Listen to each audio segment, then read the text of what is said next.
Good morning, class. Today we are going to discuss chemical change.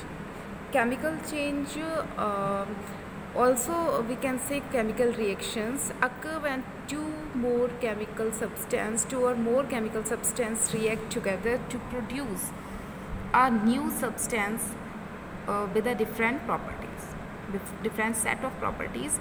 Chemical change हम बोल सकते हैं कि जब दो या दो से ज़्यादा केमिकल सब्सटेंस रिएक्ट करते हैं आपस में और कोई न्यू डिफरेंट प्रॉपर्टीज़ वाला सब्सटेंस बनाते हैं, तो इस टाइप के चेंज को केमिकल चेंज बोलते हैं. A chemical change is permanent and such changes are occurring all around us. Chemical change जो होता है वो परमानेंट चेंज होता है. हमने बहुत सारे ऐसे चेंजेस देखे हुए हैं और ये हमारे मतलब सराउंडिंग्स में होते रहते हैं.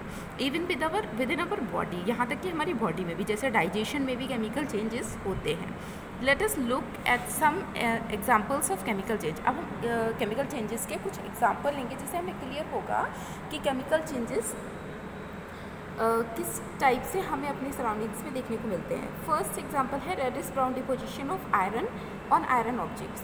आयरन ऑब्जेक्ट्स को हमने, अगर आप लोगों ने ध्यान दिया हो, कभी भी इस चीज़ को नोटिस किया हो, तो आपने देखा होगा कि आयरन ऑब्जेक्ट्स अगर ओपनली कहीं इस तरीके से पड़े रहते हैं कि वो ऑक्सीजन एंड वाटर दोनों के कांटेक्ट में आते हैं, तो उन पर एक रेडिश ब्राउन कलर की डिपोजिशन हो जाती है जिसको रस्ट बोलते हैं. और ये रस्ट करने का जो प्रोसेस है, इट इज़ कॉल्ड रस्टिंग. ये रस्टिंग कहलाता है. और रस्टिंग जो है वो एक केमिकल चेंज है, क्योंकि जो मेटल रस्टिंग में यूज़ हो जाता है, जो मेटल आयरन और ऑक्सीजन एंड वाटर के साथ रिएक्ट करके रस्ट बना लेता है, वो उससे हम दोबारा से उस मेटल को प्योर फॉर्म में ऑब्टेन नहीं कर सकते. ठीक है, तो ये जो एक एग्जांपल है आपका, ये क्या कहलाता है, रस्टिंग का एग्जांपल है और it is a chemical change.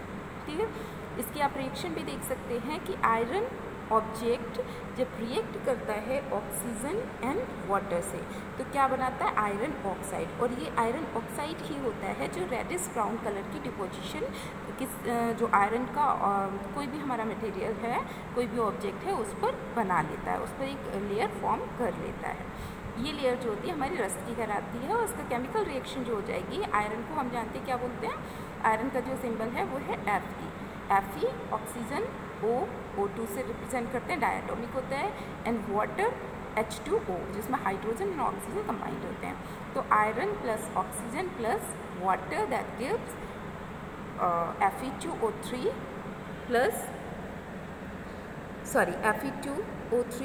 Dot H2O. मतलब वाटर के कितने मॉलिक्यूल्स हैं वो डिपेंड करता है. इसके बाद हमारा आता है rusting of a chemical change because the change is permanent. Rusting एक केमिकल चेंज है क्योंकि ये चेंज कैसा होता है, परमानेंट होता है. You can not get the iron back from the oxide. आप अभी मैंने बोला था कि आप जो आयरन ऑक्साइड बन जाता है उससे आयरन को दोबारा प्राप्त नहीं कर सकते. Oxygen and water are two essential condition for rusting of iron. अभी हमने रिएक्शन में जो इसकी रिएक्शन देखी, उसमें देखा कि रस्टिंग कब होती है, कब ये जो फिनोमेना है कब होता है, जब आयरन ऑब्जेक्ट जो है वो ऑक्सीजन एंड वाटर दोनों के कांटेक्ट में आता है. तो अगर बोला जाए कि इसके लिए रस्टिंग के लिए एसेंशियल कंडीशन क्या है, तो रस्टिंग के लिए एसेंशियल कंडीशन आपकी हो जाती है आपका oxygen and water. If either or both of them are absence, अगर वो दोनों ही या फिर उनमें से कोई एक, किसी एक की एब्सेंस है, तो रस्टिंग से मटेरियल को बचाया जा सकता है, प्रिवेंट किया जा सकता है. इसके अलावा अगर वाटर और ऑक्सीजन दोनों ही प्रेजेंट हैं और हमें रस्टिंग की जो प्रोसेस है उससे अपने मटेरियल को रोकना है, स्पॉइल होने से उसके स्पॉइलेज को रोकना है, तो क्या करेंगे, oiling iron object protect their surface from coming in contact with moisture and air and prevent rusting. तो हम जो हमारा आयरन ऑब्जेक्ट है उसको आयलिंग कर देते हैं, उसकी आयल की एक लेयर लगा देते हैं. वो ऑक्सीजन और मॉइस्चर को, एयर और मॉइस्चर को फिर ऑब्जेक्ट पर आयल की वजह से वो स्ट्राइक नहीं कर पाते, मतलब उसके कांटेक्ट में नहीं आ पाते. और कांटेक्ट में जब नहीं आते हैं तो क्या होता है, रस्टिंग नहीं हो पाती. तो ये हमारा प्रिवेंशन का हो गया कि हम कैसे प्रिवेंट कर सकते हैं रस्टिंग से. It is a first example of chemical change. Other example of chemical change is browning of vegetable and fruit surfaces. जो हमारे कट वेजिटेबल एंड फ्रूट होते हैं, वो फ्रूट्स होते हैं, उनकी सरफेस जो कट सरफेस होती है वो कैसी हो जाती है, मतलब टर्न ब्राउन, वो ब्राउन हो जाती है अगर हम उसको कुछ देर के लिए एयर को मतलब एयर के कांटेक्ट में ओपनली रख देते हैं. This is due to a chemical reaction between certain compound present in brinjal. यहाँ पर हमने ब्रिंजल का एग्जांपल लिया है. तो एक मतलब केमिकल रिएक्शन जो ये होती है वो ब्रिंजल में एक केमिकल कंपाउंड कुछ रहता है, उसके एटमॉस्फेरिक ऑक्सीजन से रिएक्ट करने की वजह से ब्राउनिंग सरफेस हो जाती है. As a result this reaction brown pigment called melanin is produce that causes browning of the surface. ये जो ऑक्सीजन के साथ जो ब्रिंजल की कट सरफेस में प्रेजेंट एक जो कंपाउंड है उसका एयर के कांटेक्ट में आने की वजह से, एयर में प्रेजेंट एटमॉस्फेरिक ऑक्सीजन के कांटेक्ट में आने की वजह से जो सरफेस ब्राउन पड़ जाती है वो होती है एक पिगमेंट फॉर्म करती है जिसको क्या बोलते हैं, मेलानिन. ठीक है. नेक्स्ट है soaking cut vegetable and fruit. अच्छा, इसको प्रिवेंट कैसे किया जा सकता है कि कट सरफेस जो है वो ब्राउन ना पड़े, उसमें कोई केमिकल रिएक्शन ना हो. उसके लिए क्या करते हैं, जो भी वेजिटेबल कट की हुई होती है या फ्रूट्स जो कट किए हुए होते हैं उनको वाटर में, जो प्लेन वाटर होता है उसमें डुबो देते हैं, उसमें कुछ टाइम के लिए रख देते हैं जब तक उनका यूज़ नहीं करते. तो ये हम इस तरीके से प्रिवेंट कर सकते हैं. इससे वाटर में तो वो है लेकिन ऑक्सीजन की जो अमाउंट है वो कम हो जाती है, क्योंकि हमारा जो ओपनली एयर की जो अमाउंट है उसके कंपैरिजन में वाटर में ऑक्सीजन की अमाउंट कम होती है. ठीक है. ये हमारा सेकंड एग्जांपल हो गया. थर्ड एग्जांपल है reaction between vinegar and baking soda. Vinegar and baking soda के बीच में जो रिएक्शन होती है वो भी आपकी क्या है, केमिकल रिएक्शन है, क्योंकि ये दोनों ही केमिकल सब्सटेंसेस हैं. तो इसके लिए एक पूरा प्रोसेस जो है इसमें दे रखा है. उसमें क्या है कि dissolve 1 table spoon of baking soda. Baking soda जानते हैं, जो हमारा सोडा किचन में यूज़ किया जाता है. तो dissolve 1 table spoon of baking soda powder in 100 ml of water in a beaker. Beaker में, किसी भी बीकर में, बीकर आपने देखा हुआ है कि ये आपका शो नहीं, यहाँ पर तो टेस्ट ट्यूब शो कर रहे हैं. तो बेकिंग सोडा को किसी भी एक बीकर में 100 ml वाटर लेकर उसमें 1 टेबल स्पून बेकिंग सोडा डाल देते हैं. Star the mixture until all the baking soda has dissolve. फिर उस मिक्सचर को स्टार करते हैं, मतलब जब तक कि वो डिज़ोल्व नहीं हो जाता. Measures out 5 ml of vinegar in a separate test tube. उसके बाद जैसे कि ये शो किया गया है एक टेस्ट ट्यूब में, उसमें से कुछ मतलब कुछ का मेजरमेंट भी दे रखा है. 5 ml विनेगर को अलग कर लेते हैं. Okay. Use a dropper to add 5 drops of the baking soda solution. अब जो बेकिंग सोडा सोल्यूशन बना रखा है, ये जो हमने विनेगर लिया वो सेपरेट लिया है, उसको टेस्ट ट्यूब में एक में लिया हुआ है. उसके बाद जो बेकिंग सोडा सोल्यूशन बनाया हुआ है हमने वाटर के साथ, उसमें से 5 ड्रॉप्स लेके हम उसको विनेगर में डालते हैं.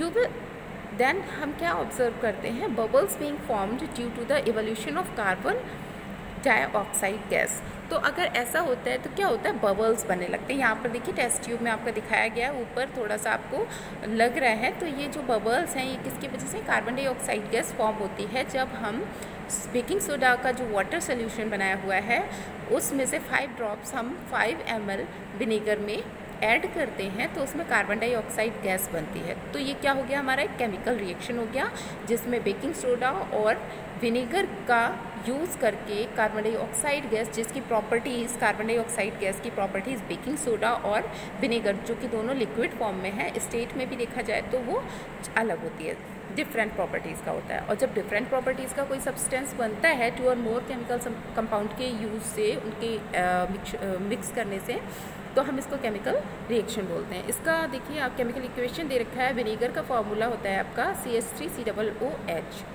CH3COOH एसिटिक एसिड, जिसको हम विनेगर बोलते हैं. बेकिंग सोडा NaHCO3, जिसका केमिकल नेम जो है वो सोडियम हाइड्रोजन कार्बोनेट है. जब हम इनको ऐड करते हैं तो कार्बन डाइऑक्साइड CO2 गैस बनती है, plus water plus sodium acetate CH3COONA. ठीक है. We can test the gas. अब हम, अगर हमें ये कंफर्मेशन लेना है कि ये जो गैस बनी है, हम कैसे मान लें कि ये कार्बन डाइऑक्साइड गैस है। तो इसको कंफर्म करने के लिए हम क्या करते हैं, टेस्ट लेते हैं। कैसे करते हैं test? Freshly prepared lime water turn milky when carbon dioxide gas passes through it. Lime water जो हम तुरंत हमने अपने आप से क्या हुआ होता है, फॉर्म किया हुआ होता है, बनाया हुआ होता है, उसमें इस गैस को पास कराते हैं। तो जैसे ही ये गैस लाइम वाटर से पास होती है, उसको किस में कन्वर्ट कर देती है, मिल्की वाटर में कन्वर्ट कर देती है। This reaction is also a chemical change and can be represented as carbon dioxide plus lime water. Lime water क्या होता है, हमारा कैल्शियम हाइड्रोक्साइड होता है, CaOH का whole twice, CO2 plus COH whole twice of OH that gives CaCO3 plus H2O। तो ये chemical change का एक थर्ड एग्जांपल हो गया। Now reaction between copper sulphate solution and iron nails. Copper sulphate solution and iron nails के बीच में भी जो रिएक्शन है वो भी क्या है, हमारी केमिकल रिएक्शन है। तो कॉपर सल्फेट फार्मूला हम इसके सिंबॉलिक फॉर्म में बोल सकते हैं इसको CuSO4। Cu means copper, SO4 means sulphate. CuSO4 solution is blue and acquires sea green color when iron nails are dropped into it। CuSO4 जो कॉपर सल्फेट होता है उसका सोल्यूशन जो होता है वो ब्लू कलर का होता है, लेकिन अगर उसमें आयरन नेल्स को, कुछ आयरन नेल्स को इसमें डाल दिया जाए तो कुछ टाइम के बाद, मतलब आफ्टर फ्यू मिनट्स ये कन्वर्ट हो जाता है सी ग्रीन कलर में। तो ये क्यों कन्वर्ट हुआ, आपने देखा कि चेंज, कलर में चेंज आ गया, ठीक है, परमानेंट चेंज आ गया। तो ये क्या है, आपका केमिकल चेंज है। The iron nails acquire a brown colour. और जो आयरन नेल्स होती हैं वो किस कलर में आ जाती हैं, कॉपर के कांटेक्ट में आने के बाद ब्राउन कलर में। इट मीन्स जो आयरन था, कॉपर जो था वो आयरन नेल्स पर डिपॉजिट हो जाता है। Iron sulphate is sea green in colour. This brown colour deposit on nails is of copper. ये ब्राउन कलर का जो डिपॉजिट हुआ नेल्स पर वो किसकी वजह से, कॉपर की वजह से। This reaction can be represented as, ये रिएक्शन रिप्रेजेंट की जा सकती है copper sulphate plus iron, that gives copper sulphate plus copper. Copper sulphate solution में जब हम आयरन ऐड करते हैं तो आयरन सल्फेट बनता है, FeSO4 प्लस कॉपर क्या हो जाता है, मतलब आयरन जो है कॉपर सल्फेट के सोल्यूशन से कॉपर को डिस्प्लेस कर देता है, ठीक है। तो उसको ये आपकी डिस्प्लेसमेंट रिएक्शन भी हो जाती है। नेक्स्ट आता है हमारा फिजिकल चेंज। फिजिकल चेंज भी हमने 6th क्लास में पढ़ा हुआ है। फिजिकल चेंज में क्या होता है, अभी तक आप केमिकल चेंज पढ़ रहे थे। केमिकल चेंज में क्या होता है कि जो कोई भी 2 कंपाउंड्स या 2 सब्सटेंस आपस में मिक्स करने पर एक न्यू प्रोड्यूस करते हैं, कोई भी न्यू सब्सटेंस प्रोड्यूस करते हैं, और जिसकी प्रॉपर्टीज़ जो होती हैं, जिसकी बेसिक प्रॉपर्टीज़ भी अपने जो जिन सब्सटेंसेस का यूज़ करके उनको बनाया गया उनसे डिफ़र होती हैं, तो वो क्या कहलाते हैं, जो रिएक्टेंट होते हैं उनसे डिफ़र होती हैं, तो वो हमारा केमिकल चेंज कहलाता है। लेकिन फिजिकल चेंज में क्या होता है, physical change are the change in which no new substance are form. Physical change एक ऐसा चेंज होता है जिसमें कोई भी न्यू सब्सटेंस फॉर्म नहीं होता है। For example the formation of ice from water kept in freezer is a physical change. Example के लिए हम देख सकते हैं formation of ice from water को फ्रीज़र में रख के क्या करते हैं, आइस में कन्वर्ट हो जाता है, फॉर्म हो जाता है। तो ये क्या है, ये आपका फिजिकल चेंज है। क्यों फिजिकल चेंज है, क्योंकि इसमें वाटर की प्रॉपर्टीज़ में कोई चेंज नहीं आया है, केमिकल प्रॉपर्टीज़ में कोई चेंज नहीं आया, बस उसकी स्टेट चेंज हुई है। और जो आइस है अगर हम उसको ओपन में रखेंगे तो वो फिर से वाटर में चेंज हो जाएगी। मतलब जो फिजिकल चेंज होते हैं वो कैसे होते हैं, मोस्टली रिवर्सिबल होते हैं, और केमिकल चेंज इरिवर्सिबल होते हैं। In most of the physical change, properties such as color, shape, size or physical form of the substance may change. Physical change may or may not be reversible. मतलब physical change क्या है, reversible भी हो सकते हैं और irreversible भी हो सकते हैं, लेकिन हमारे जो chemical change होते हैं वो क्या होते हैं, only irreversible होते हैं। मतलब अगर कोई नया प्रोडक्ट बन गया है उसमें तो दोबारा हम उसको रिएक्टेंट में चेंज नहीं कर सकते। तो ये तो हमारे फिजिकल चेंज हो जाते हैं। फिजिकल चेंज के एग्जांपल्स में आपको क्रिस्टलाइजेशन आता है। Crystals are the purest solid form of the substance having a definite geometrical shape.